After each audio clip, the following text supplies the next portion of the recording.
A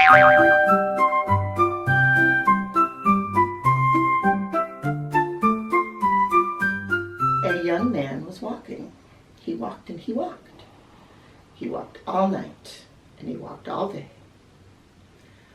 He was tired and he was hungry. At last he came to a big house. "What a fine house," he said. "There will be plenty of food for me here." He knocked on the door. The little old lady opened it. "Good lady," said the young man, "I am very hungry. Can you give me something to eat?" "I have nothing to give you," said the little old lady. "I have nothing in the house. I have nothing in the garden." And she began to close the door. "Stop," said the young man. "If you will not give me something to eat, will you give me a stone?" "A stone?" said the little old lady. "What will you do with a stone? You cannot eat a stone." "Ah," said the young man, "but I can make soup from a stone." Now, the little old lady had never heard of that. Make soup from a stone? Fancy that. "There are stones in the road," said the little old lady. The young man picked up a round, gray stone. "This stone will make a wonderful soup," he said. "Now, get me a pot." The little old lady got a pot. "Fill the pot with water and put it on the fire," the young man said. The little old lady did as she was told, and soon the water was bubbling in the pot. The young man put the round gray stone into the pot. "Now we will wait for the stone to cook into soup," he said. The pot bubbled and bubbled. After a while, the little old lady said, "This soup is cooking fast." "It is cooking fast now," said the hungry young man, "but it would cook faster with some onions." So the little old lady went to the garden to get some yellow onions. Into the pot went the yellow onions with the round gray stone. "Soup from a stone," said the little old lady. Fancy that.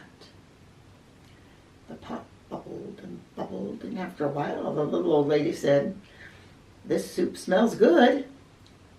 "It smells good now," said the hungry young man, "but it would smell better with some carrots."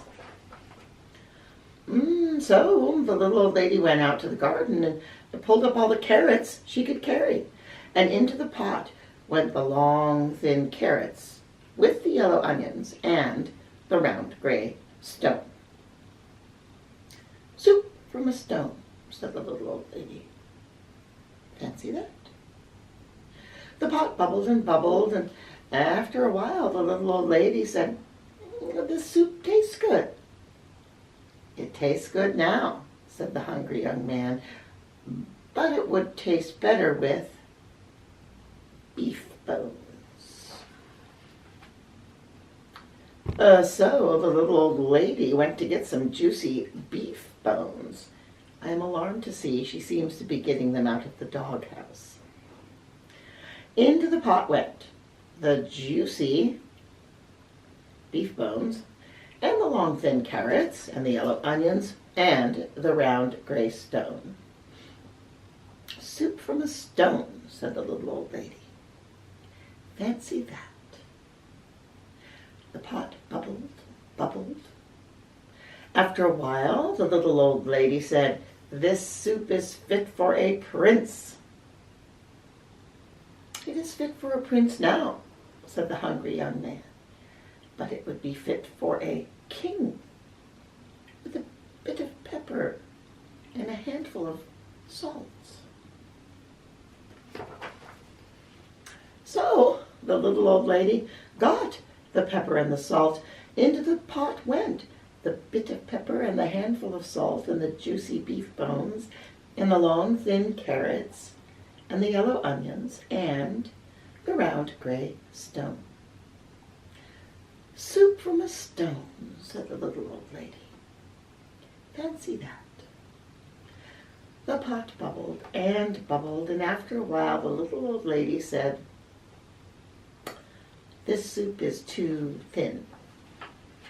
"Oh, it is thin now," said the hungry young man, "but it would be nice and thick with some butter and barley." So the little old lady went to get butter and barley. Into the pot went the butter and barley, with the bit of pepper and the handful of salt and the juicy beef bones, and the long thin carrots, and the yellow onions, and the round gray stone. "Soup from a stone," said the little old lady. Fancy that. The pot bubbled and bubbled. After a while, the little old lady tasted the soup again. "That is good soup," she said. "Yes," said the hungry young man.